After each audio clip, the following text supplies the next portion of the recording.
नमस्कार, स्वागत है आपका पहाड़ प्रभात में। आपके साथ मैं हूं अंजलि भंडारी और क्या कुछ रहेगा खास इस बुलेटिन में आज, उस पर सबसे पहले नजर डालते हैं। बिलासपुर का सीमेंट विवाद है कि थमने का नाम ही नहीं ले रहा है। देखिए आगे सीएम की बैठक के साथ ही और क्या है मामले का पूरा अपडेट। हिमाचल समेत 13 राज्यों के नए राज्यपालों की नियुक्ति की गई है। ऐसे में हमारे खास रिपोर्ट के जरिए दिखाएंगे आपको आखिर कौन है हिमाचल के नवनियुक्त राज्यपाल शिव प्रताप शुक्ला। आगे बताएंगे क्यों 4 लेन परियोजना सुविधा से ज्यादा खाल बनती जा रही है। बताएंगे लगातार दरक रही पहाड़ियों की क्या है वजह।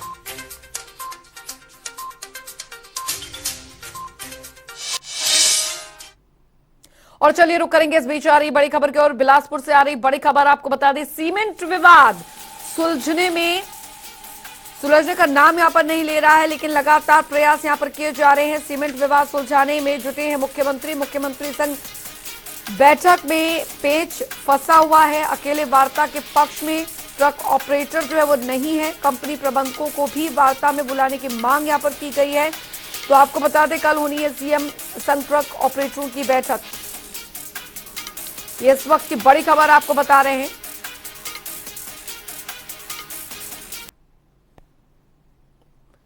तो बता दें आपको कि मुख्यमंत्री संघ जो बैठक में पेच फंसा हुआ है।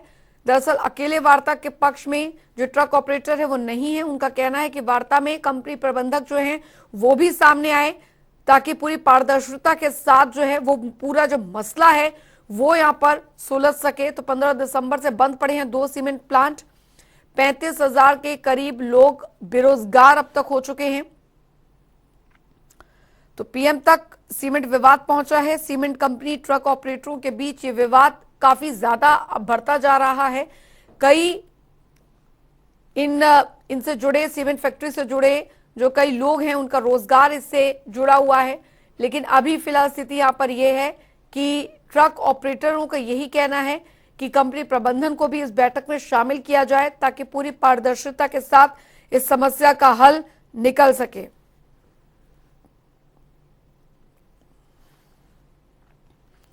तो लगातार दोनों पक्षों में गतिरोध जो है वो बना हुआ है। सरकारी स्तर पर प्रयास किए गए, कई बैठकों का दौर जो है वो यहां पर चला, लेकिन वो बेनतीजा रहा।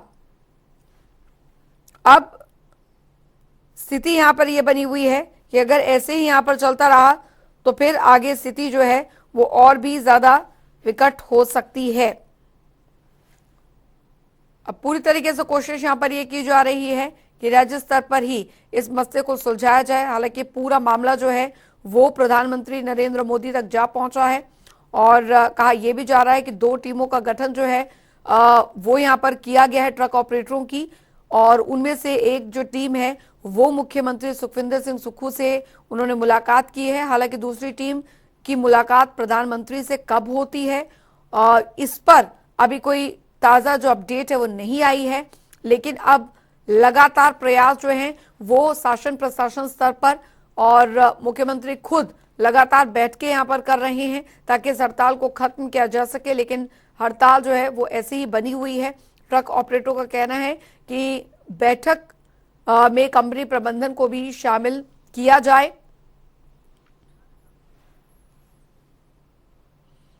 सुभाष ठाकुर संवाददाता बिलासपुर से हमारे साथ जुड़ गए हैं ज्यादा जानकारी के साथ। सुभाष, फिलहाल अभी स्थिति यहां पर यह बनी हुई है कि ट्रक ऑपरेटर जो है वो पीछे हटने को तैयार नहीं है। उनका कहना है कि बैठक में हम जरूर शामिल होंगे, लेकिन कंपनी प्रबंधन को भी इसमें शामिल किया जाए। अब आगे का रास्ता कैसे निकल पाएगा? जी बिल्कुल अंजलि भंडारी है। ये जो ट्रक ऑपरेटरों का जो विवाद है लंबा जा चुका है, 60 दिन हो चुके हैं और ये विवाद लगातार बढ़ता ही जा रहा है। मुख्यमंत्री जो सुखविंदर सुक्खू है उनके साथ आज ट्रक ऑपरेटरों की बैठक शिमला में रखी गई है। अब देखना यह है कि इस बैठक में कंपनी के खिलाफ किस तरह से रणनीति बनती है और सरकार जो ट्रक ऑपरेटरों की जो समस्या दिन पर दिन बनती जा रही है फैक्ट्री को चलाने के लिए अब क्या कदम उठाती है। सुभाष, अभी फिलहाल बैठक जो है क्या दोबारा बैठक होगी? मुख्यमंत्री के साथ जो बैठक हुई उसमें क्या कुछ रहा है? जी बिल्कुल, जो बीडीएस के जो प्रधान है राकेश रॉकी, उनसे जो हमारी बातचीत हुई थी तो उन्होंने बताया था कि सोमवार को 11 बजे का समय मुख्यमंत्री के द्वारा दिया गया है। तो आज शिमला में जो बैठक होनी है उसमें आज पूरा स्थिति तय होगी कि आगे की रणनीति किस तरह से ट्रक ऑपरेटरों के लिए बनाई जाएगी। लेकिन सुभाष, अभी लगातार गतिरोध जो है यहाँ पर बना हुआ है। बताया ये भी जा रहा है कि 2 टीमों का गठन ट्रक ऑपरेटरों की हुआ है, जिनमें एक मुख्यमंत्री से बातचीत करेगा तो दूसरा प्रधानमंत्री नरेंद्र मोदी से भी, क्योंकि वहां तक मामला जा पहुंचा है। तो ऐसी जानकारी की कब मुलाकात होगी? जी, मुख्यमंत्री के साथ तो आज मुलाकात होगी, लेकिन जो प्रधानमंत्री नरेंद्र मोदी जी के साथ जो बैठक होनी है उसको लेकर अभी कोई अपडेट जो सोसाइटी है उस तरफ कोई मिली नहीं है। तो लेकिन उनका कहना है कि जल्द ही वो प्रधानमंत्री नरेंद्र मोदी के साथ भी बैठक करेंगे। चलिए, बहुत बहुत शुक्रिया सुभाष ठाकुर इस तमाम जानकारी के लिए। तो मुख्यमंत्री संघ बैठक में भी पेच फंसा हुआ है, क्योंकि अभी कहा यह जा रहा है कि दोनों तरफ से जो प्रतिनिधि हैं वो इस बैठक में शामिल हों।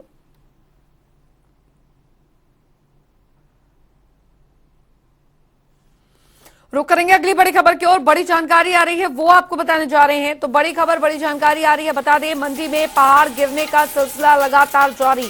जी हां, पहाड़ गिरने का लगातार सिलसिला जारी है। हादसों का कारण 4 लेन निर्माण बन रहा है। सुंदरनगर और पंडोह में भूस्खलन हुआ है। पत्थर की चपेट में दुकान आई है। पंडोह में नेशनल हाईवे पर पहाड़ दरका है।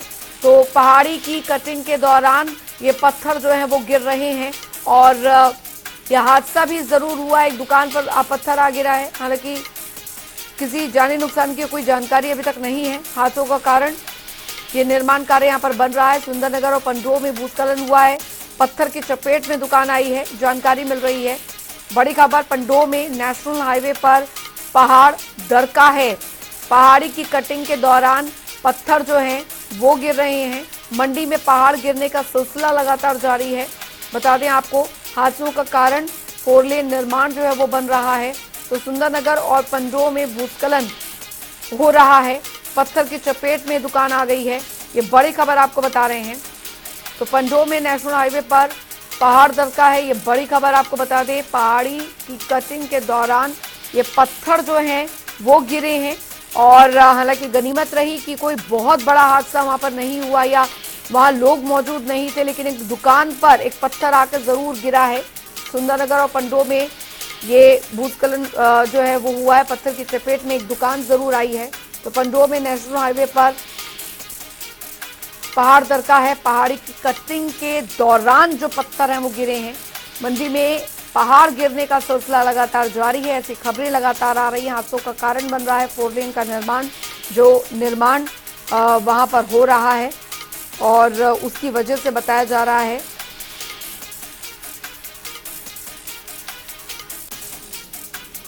तो बड़ी खबर आपको बता दें, लगातार निर्माण कार्य जिस तेजी के साथ चल रहा है, उस बीच ये खबर हादसों का कारण 4 लेन निर्माण बन रहा है।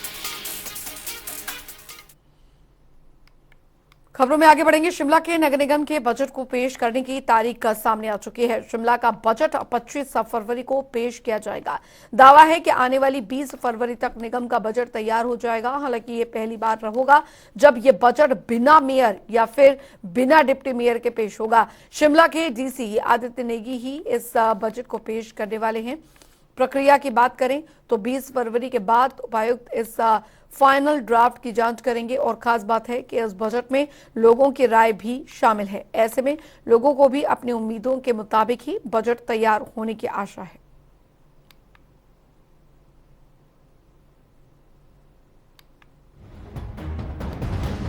तो शहर की जनता से सुझाव मांगे गए हैं। शहर वासियों ने बजट को लेकर अपनी राय जो है वो दी है। निगम ने तमाम ब्रांच से डेटा कलेक्ट किया है। टैक्स ब्रांच, एबी ब्रांच और भर्ती ब्रांच का डाटा जो है इसमें शामिल है। 70% बजट तैयार, कमिश्नर आशीष कोहली का ये कहना है। तो बिना मेयर डिप्टी मेयर के पेश किया जाएगा ये बजट। प्रशासक के तौर पर उपायुक्त आदित्य नेगी ये बजट पेश करेंगे। उपायुक्त आदित्य नेगी पेश ही करेंगे नगर निगम का बजट। 20 फरवरी तक नगर निगम तैयार करेगा बजट। तो प्रशासक आदित्य नेगी बजट की जांच करेंगे। 25 फरवरी तक तैयार होगा बजट का फाइनल ड्राफ्ट। बचत भवन में पेश किया जाएगा नगर निगम का बजट। जनता से भी बजट के लिए सुझाव मांगे गए। उधर कृषि एवं पशुपालन मंत्री चंद्र कुमार ज्वाली के भरमार पहुंचे और आपको बता दें जहां उन्होंने इफ्को द्वारा नवनिर्मित पीएम किसान समृद्धि केंद्र का शुभारंभ किया। इस मौके पर उन्होंने कहा कि इस केंद्र में किसानों को खेतीबाड़ी से संबंधित सभी उत्पाद बाजार से कम दामों पर उपलब्ध होंगे और इसके साथ ही किसान यहां मिट्टी के नमूनों की जांच भी करवा सकेंगे। वहीं उन्होंने विभागीय अधिकारियों से चलो गांव की ओर संकल्प के साथ आगे बढ़ने का आह्वान भी किया। चलिए वक्त फिलहाल एक छोटे से ब्रेक का हो चला है, फौरन लौट रहे हैं।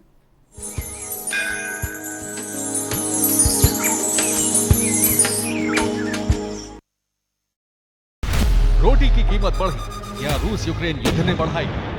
पेट्रोल डीजल महंगा हुआ, क्या युद्ध भी बड़ा कारण बना? ग्लोबल मंदी का डर, भारत में भी युद्ध का असर। जेब हो रही हल्की, विश्व में युद्ध से उल्टी गिनती। हम दुनिया की खबर दिखाते हैं, फिर आपकी परवाह देश की करते हैं। दुनिया को हिंदी में देखने का जरिया एकमात्र global Hindi news channel TV9 Bharatvarsh.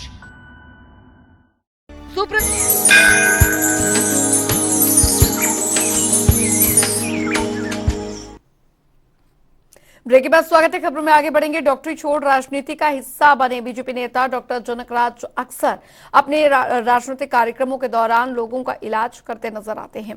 इसी कड़ी में अब डॉक्टर जनकराज का एक वीडियो सोशल मीडिया पर वायरल हो रहा है, जिसमें वो चंबा के सलूनी में एक छोटे बच्चे का इलाज करते हुए दिख रहे हैं। दरअसल जनकराज चंबा में बीजेपी की बैठक में पहुंचे थे, लेकिन एक महिला के बुलाने पर वो जनसभा छोड़कर मानसिक और शारीरिक रूप से कमजोर एक बच्चे का इलाज करने पहुंच गए।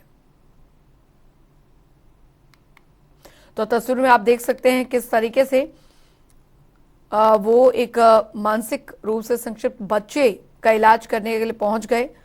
तो जनसभा छोड़कर वो इलाज करने के लिए यहां पर पहुंचे और सोशल मीडिया पर ये वीडियो जमकर वायरल भी हो रहा है और हर कोई डॉक्टर जनकराज की तारीफ कर रहा है।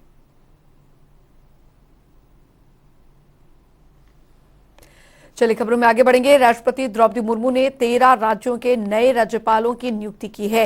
इसमें देवभूमि हिमाचल भी शामिल है, जिसके नवनियुक्त राज्यपाल हैं शिव प्रताप शुक्ला। हमारी इस खास रिपोर्ट के जरिए एक नजर डालते हैं शिव प्रताप शुक्ला के राजनीतिक सफर पर। शिव प्रताप शुक्ला देवभूमि हिमाचल के 29वें महामहिम राज्यपाल होंगे। राष्ट्रपति द्रौपदी मुर्मू ने उनकी नियुक्ति के आदेश जारी कर दिए हैं। शिव प्रताप शुक्ला एक ऐसी राजनीतिक हस्ती हैं जिसने उत्तर भारत में अपनी अलग छवि बनाई है। छवि ऐसी कि बड़े बड़े नेता भी उनके वक्तव्य के कायल हैं। शिव प्रताप शुक्ला मूल रूप से यूपी के गोरखपुर जिले के रुद्रपुर के रहने वाले हैं। शिव प्रताप शुक्ला के राजनीतिक कद का अंदाजा इस बात से लगाया जा सकता है कि वो 4 बार विधायक, 3 बार केंद्रीय मंत्री और राज्यसभा के सदस्य भी रह चुके हैं। शिव प्रताप शुक्ला ने अपनी राजनीतिक पारी अखिल भारतीय विद्यार्थी परिषद से शुरू की थी, जिसके बाद वो राजनीति में लगातार आगे बढ़ते गए। उन्होंने अपने राजनीतिक करियर में बहुत से उतार चढ़ाव भी देखे, लेकिन वो रुके और झुके नहीं। शुक्ला ने 1989 में आम चुनावों में बीजेपी से चुनाव लड़ा और कांग्रेस के सुनील शास्त्री को हराकर उत्तर प्रदेश विधानसभा के सदस्य बने। ये वो दौर था जब उन्होंने अपनी राजनीति का लोहा मनवाते हुए 1991, 1993 और 1996 में भी लगातार 4 बार विधानसभा के सदस्य के रूप में शपथ ली। 1989 में गोरखपुर विधानसभा से बीजेपी विधायक बने। 1991 में स्वतंत्र प्रभार के साथ शिक्षा मंत्री बने। समाज कल्याण, खेल मंत्रालय का भी दायित्व मिला। 1996 में यूपी के कारागार मंत्री बने। न्याय, ग्रामीण विकास मंत्रालय भी मिला। जून 1975 में आपातकाल के दौरान जेल गए। आपातकाल में 18 महीने तक जेल में बिताए। सालों से बीजेपी संगठन के लिए कर रहे हैं काम। शिव प्रताप शुक्ला के राज्यपाल बनने के बाद से उन्हें लगातार बधाइयां भी दी जा रही हैं। हिमाचल के सीएम सुखविंदर सिंह सुक्खू और डिप्टी सीएम मुकेश अग्निहोत्री ने शिव प्रताप शुक्ला को हिमाचल का नया राज्यपाल नियुक्त किए जाने पर बधाई दी। वहीं जिम्मेदारी को लेकर शिव प्रताप शुक्ला का कहना है कि उन्हें संगठन में जो भी जिम्मेदारी देगा उसे वो शिद्दत से निभाएंगे। मुझे लगता है कि कुछ जो भी नेतृत्व ने दायित्व दिया है, महामहिम राष्ट्रपति जी ने जिस प्रकार से निर्णय लिया है, माननीय प्रधानमंत्री जी ने जो निर्णय लिया है, माननीय गृह मंत्री जी ने जो निर्णय लिया है, मैं इस बात को मान करके चलता हूं कि एक कार्यकर्ता के नाते जो भी मेरे को काम सौंपा जाएगा उसको मैं करूंगा। हिमाचल में अगस्त 2015 के बाद से अब तक 5 गवर्नर बदले जा चुके हैं। शिव प्रताप शुक्ला से पहले गवर्नर रहे राजेंद्र विश्वनाथ आर्लेकर भी अपना 5 साल का कार्यकाल पूरा नहीं कर पाए। उन्हें 1.5 साल के अंदर ही हिमाचल से बिहार भेज दिया गया।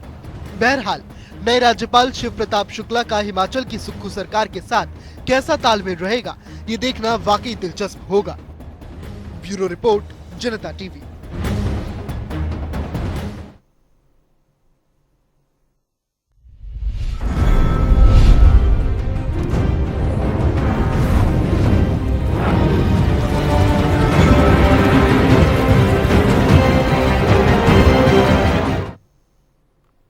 और चलिए अब रुक करेंगे 12 जिले 12 खबरों की ओर। विधानसभा स्पीकर कुलदीप सिंह पठानिया ने नूरपुर विधानसभा क्षेत्र का दौरा किया और पूर्व विधायक अजय महाजन की अध्यक्षता में कांग्रेस कार्यकर्ताओं ने गर्मजोशी से उनका स्वागत किया। इस स्वागत समारोह में पूर्व मंत्री केवल सिंह पठानिया भी मौजूद रहे। इस दौरान विधानसभा स्पीकर ने कई साल पहले हुई दुर्घटना की याद में मेमोरियल का उद्घाटन किया।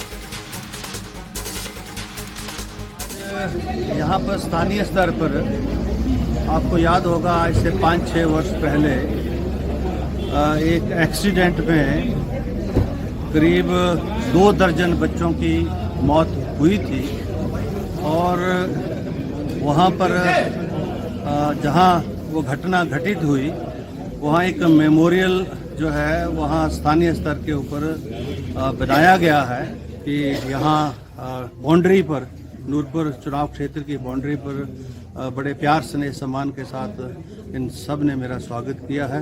मेरा जो दायित्व रहेगा वो हिमाचल प्रदेश से जुड़े हुए तमाम मुद्दे हिमाचल प्रदेश की विधानसभा में चर्चा में आए और सार्थक चर्चा हो।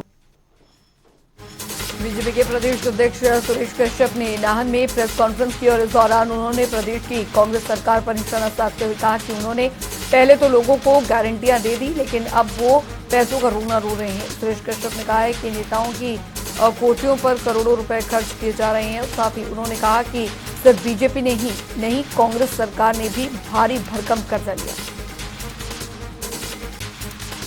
देखिए, जब से कांग्रेस की सरकार आई है तब से एक ही बात का रोना ये लोग रो रहे हैं कि पैसा नहीं, कर्ज बहुत बढ़ गया।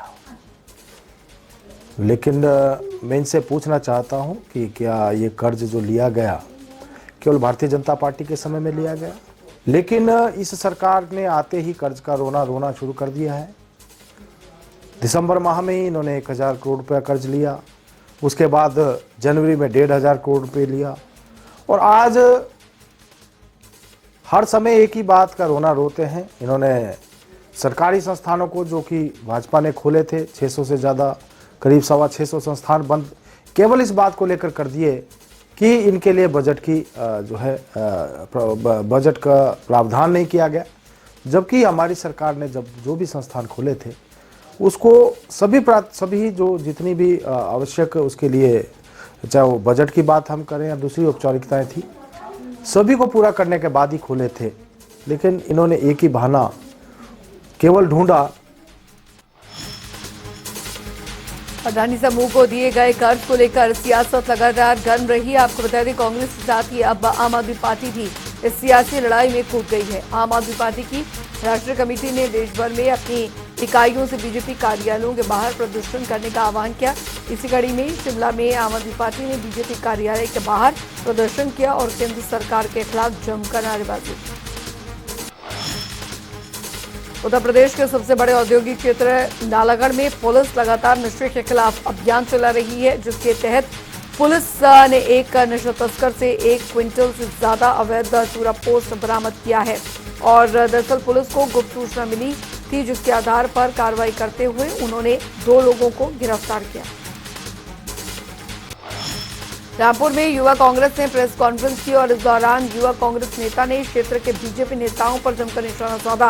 उन्होंने कहा कि कांग्रेस सरकार की कोशिशों से ही दरअसल ननखड़ी क्षेत्र में सड़क बनाने के लिए केंद्र ने 100 करोड़ रुपए जारी किए हैं। कांग्रेस के युवा नेता पवन चौहान ने कहा है कि अगर बीजेपी के क्षेत्रीय नेता सड़क निर्माण को लेकर गंभीर होते तो पिछले 5 सालों में फंड जारी करवा लिया जाता। उधर नाहन के मेरियों गांव के नजदीक नाहन पौंडा साहिब नेशनल हाईवे पर पेड़ गिरने से यातायात बाधित हो गया है। जानकारी के मुताबिक तेज आंधी की वजह से ही भारी भरकम आम का जो पेड़ था वो हाईवे पर गिर गया था, जिससे कि कई घंटों तक यातायात प्रभावित रहा। हालांकि गनीमत रही कि 2 वाहन पेड़ की चपेट में आने से बाल बाल बचे।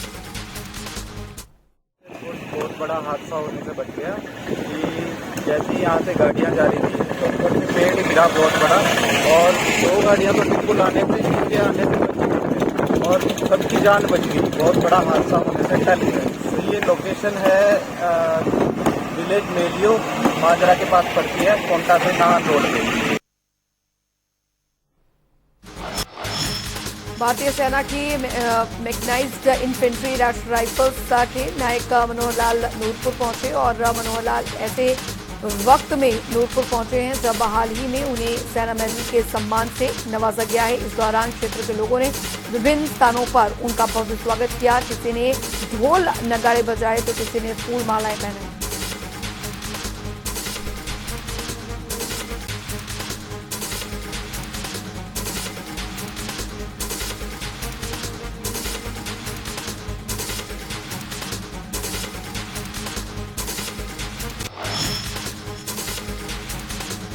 हमीरपुर में सांसद खेल महाकुंभ की जिला स्तरीय एथलेटिक्स प्रतियोगिता का आगाज किया गया।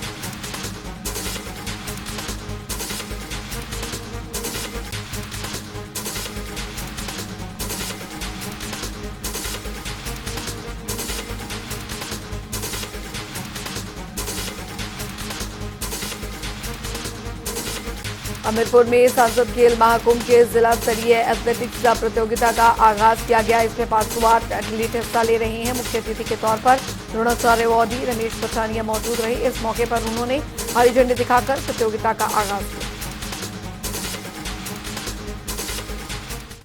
खेल महाकुंभ बहुत ही अच्छी चीज़ है। इसमें हम अपनी प्रतिभा दिखा सकते हैं, हमें प्रतिभा दिखाने का मंच मिल रहा है और इसमें इनामी राशि भी है जो हमारे लिए बहुत ही फ़ायदेमंद है। और अब हमारे राष्ट्रीय लेवल पे भी खेल महाकुंभ शुरू हो गए हैं, खेलो इंडिया भी आ रहे हैं और ये बहुत ही अच्छी चीज़ है। उधर पौंडा साहिब में पुलिस टीम ने कीमती लकड़ियों से भरी पिकअप को जब्त किया है। पकड़ी गई लकड़ियों की कीमत बाजार में 2.5 लाख से भी ज्यादा है। पुलिस ने मामला दर्ज कर कार्रवाई शुरू कर दी है। हालांकि पुलिस की मौजूदगी के बावजूद चालक मौके से फरार होने में कामयाब रहा।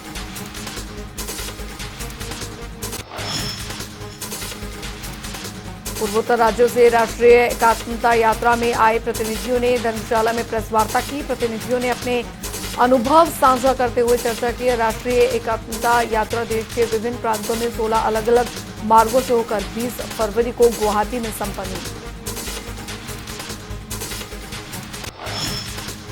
प्रदेश बीजेपी महामंत्री त्रिलोक कपूर ने हिमाचल की तुलना श्रीलंका से करने को दुर्भाग्यपूर्ण बताया। उन्होंने आरोप लगाया कि जनता पर भारी टैक्स लगाने की तैयारी की जा रही है। हालांकि इस बीच उन्होंने दावा भी किया है आने वाले दिनों में प्रदेश में फिर से बीजेपी की सरकार सत्ता में होगी। के मुख्यमंत्री श्री सुखविंदर सुक्खू जिस प्रकार से हर दिन हिमाचल प्रदेश की आर्थिक स्थिति का कंपैरिजन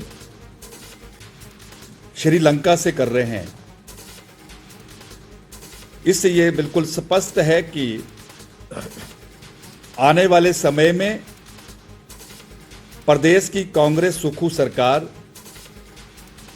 एक बार फिर प्रदेश की जनता पर भरकम टैक्स लगाने की तैयारी में है।